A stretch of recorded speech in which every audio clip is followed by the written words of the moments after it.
right, so this video is on the page 26. We were looking at functions defined as integrals and accumulation function. It kind of ties a couple topics together. So for this one, for number 3, we are looking at this graph, and they said this is a graph of f, which is the derivative, and we're going to define the function g as the integral from 2 to x, and that's important. We're going to come back to that. I'm going to circle that so you remember that. As we go through and we try to find, oops, crash in here, here we go. As we go through and try and find some of these values here. So let's see, so for part A, they want to know, does g have a relative max, relative min, or neither at x equals 10? So if we look at what happens at x equals 10, I guess the first thing we need is, if we're looking for a relative max or min, we need to know where is g prime equal to 0. So if this is my function, the derivative of the integral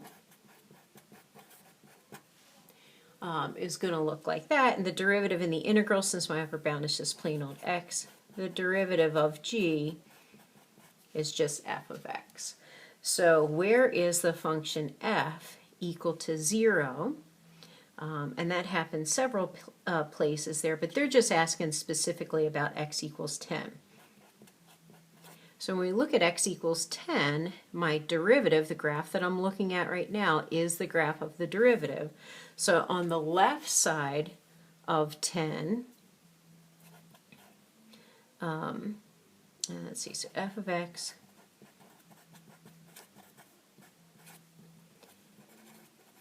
is negative, and f of x on the right side of 10 is also negative. So we didn't have a sign change for that. So you don't really need to write that part out. We could just say that g does not have a relative maximum or a relative minimum at x equals 10 because g prime, or f, does not change signs at x equals 10. So that's a good enough explanation for that first part for A. Remember, it says to justify your answer, so that's going to be key in these open-ended questions, is that you have to write out sentences. Avoid the terms it or they. Be specific as to what is happening, what is going on there. All right, so I'm going to cover that up a little bit here so we can go on to part B. Part B says, does g have an inflection point when x is 4? Justify your answer. So let's see what happens when x is 4. So right here at x is 4, I'm looking at that point there. So for B,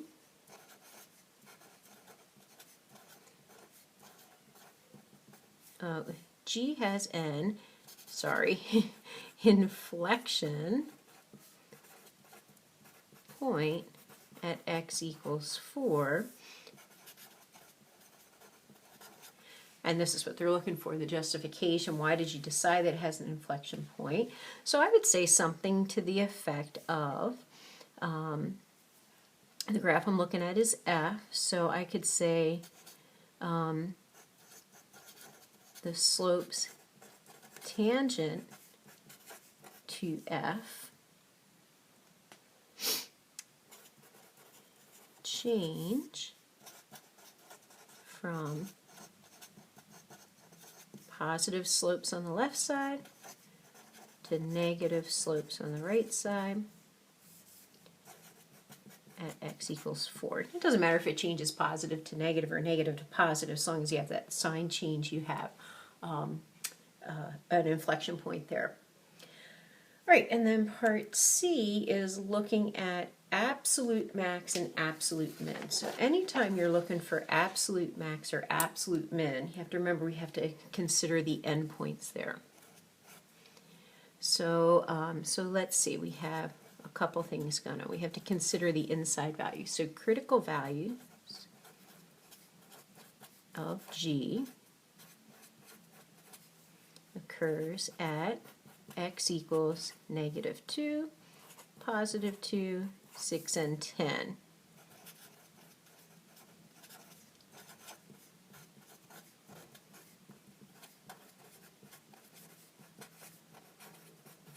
And that's because G prime, or F, the graph we're looking at, is equal to 0 there. For absolute max or min or extrema, we also need to consider the endpoints, which is at x equals -4 and +12. All right, so then how do we go through and find this? Well, I'm going to make a little chart. G of x. We're going to look at these outcomes here. The biggest y value or outcome, which would be g of x, is going to be our absolute maximum. So we're going to try all these values. -2, +2, 6, 10, and 12. And we're going to come up with these values by plugging them back into that integral there. So if I integrate from 2 to -4, and some of these you can kind of use previous answers to come up with. So from 2 to -4, integrating that area, well, these two triangles are going to cancel out and give you an area of 0. So this is really the only area I'm going to have. And if I go from right to left, it's going to be a negative area. So to be -1/2, that base is 2, that height is 4. So that's going to give me an area of -4.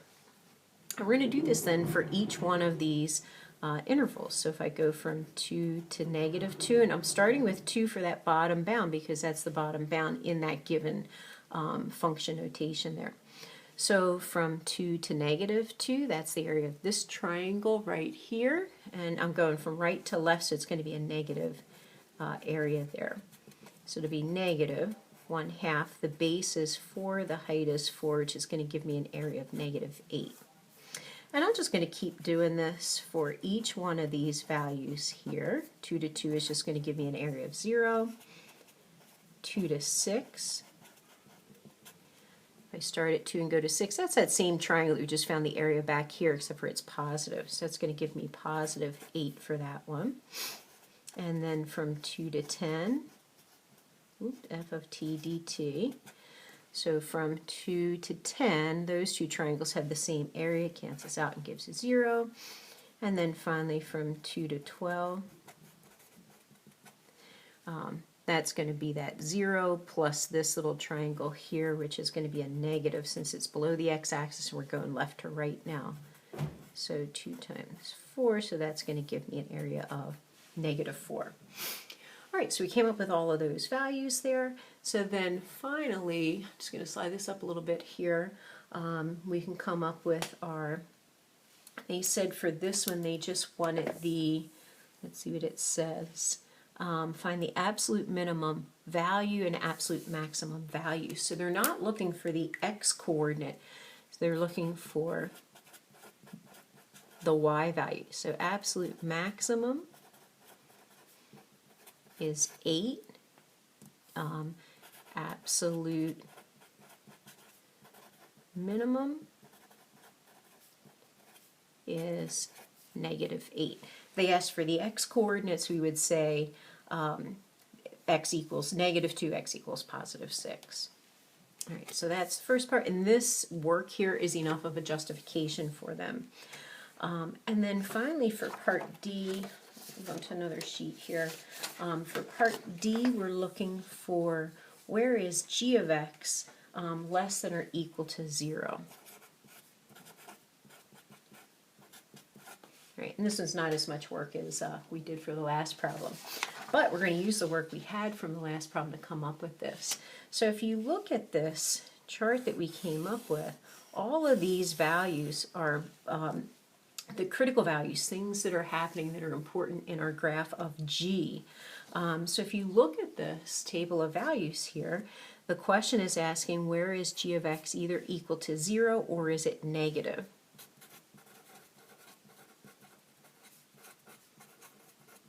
Well, G of x is negative right here, -4, -8, and there's where it's equal to 0. That occurs from x is -4 to +2. So that interval from -4 to +2, I have negative outcomes.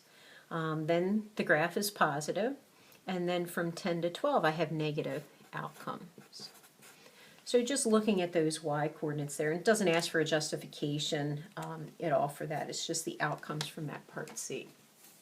All right, so that is all of the pieces for that problem. Pages 27, 28, 29, pretty similar to what we just did. And you're going to upload those solutions. Remember, I'm just looking to see that you completed it. I'm not going through and grading them. The solutions are posted as well, that you can go through and check your work as you go.